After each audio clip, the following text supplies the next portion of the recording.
So this is the storage vault at the Yukon Arts Centre. And this vault is home to the Yukon Permanent Art Collection, funded by the territorial government. So this piece is by Joseph Tiska. Joseph is a Kaska artist. And home to the largest collection of First Nations art in the Yukon.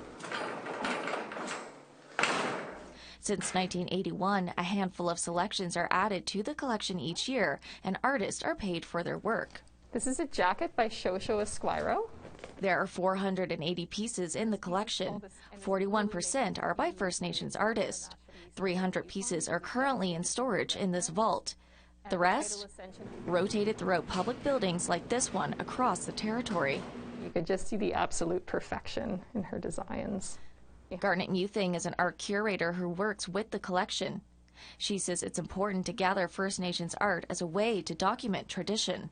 Because as traditions and stories and techniques are handed down and materials are shared, there's a lot of story that's happening within those interactions, and it's really important that we're tracking all of those changes because they've evolved continually and that's still happening.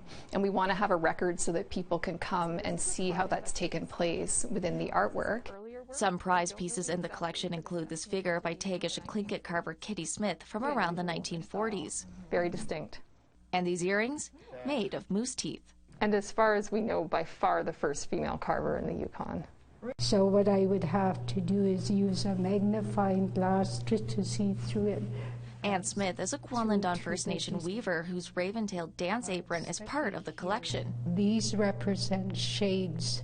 She says art is rooted in tradition, and it's important for First Nations artists to contribute to collections like this so their work can be preserved for the next generations. I try to do as much as I can today, so that way, we can have answers for our children, and they will be able to know where to go.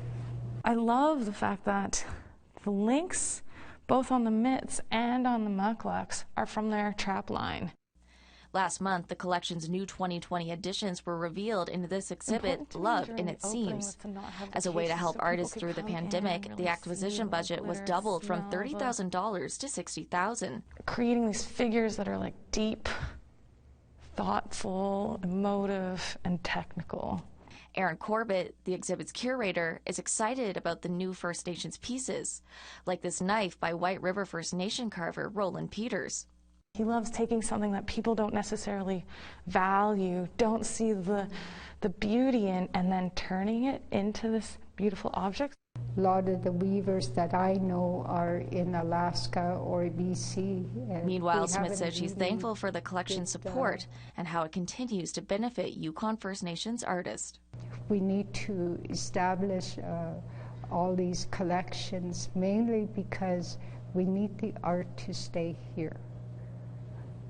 We need the art to be here for the next generations.